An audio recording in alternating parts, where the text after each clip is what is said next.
నీకు వీళ్ళు ఏడుపులు తగులుతాయి.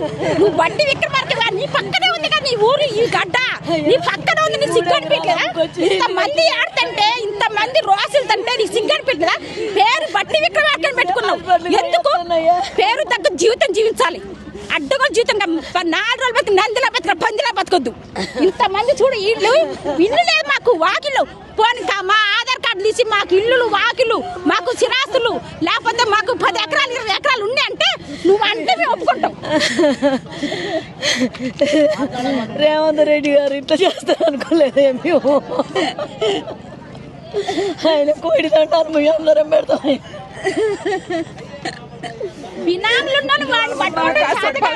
గుడిసె వేసినప్పుడే మీకు లేదమ్మా ఇక్కడ అర్హత లేదు మీరు వెళ్ళిపోండి అంటే మేము సంతోషంగా వెళ్ళిపోయేదామని. అక్కడ ఇల్లు అమ్ముకొని వచ్చి ఇక్కడ మంచి చోటు కలెక్టర్ ఆఫీస్ దగ్గర ఉంటుందని మేము కట్టుకున్నాం ఇల్లు. కానీ ఇవాళ ఇంత గోల కొడతామని మేము అస్సలు అనుకోలేదండి.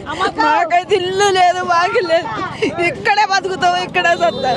ఎక్కడన్నా చోటు ఇచ్చిన ఇల్లు ఇచ్చిన కోడి దండాలు పెట్టి మాకేదన్నా చెప్పండి. బట్టి విక్రమార్కన్నా ఎవరన్నా నాయకులు వచ్చి రావాలి, వచ్చిన తర్వాతనే మేము వినించి కదులుతాం, లేకపోతే అసలు కదిలే ముచ్చట లేదు. చంపుతారా మమ్మల్ని? వెనకట కూడా గుర్రాలు దొక్కిచ్చి ఒక ఆయన ఉన్నాడు, ఆయన పేరు ఇప్పుడు చెప్పను. అప్పుడు అటు చేసి మీరు గట్ట చేద్దురండి, మా చంపి మా రక్తం మీకెళ్ళి నడుచుకుని పోండి. కాంగ్రెస్ పార్టీ పెద్ద లంగా పార్టీ, లుచ్చా పార్టీ అని తెప్పించుకోండి.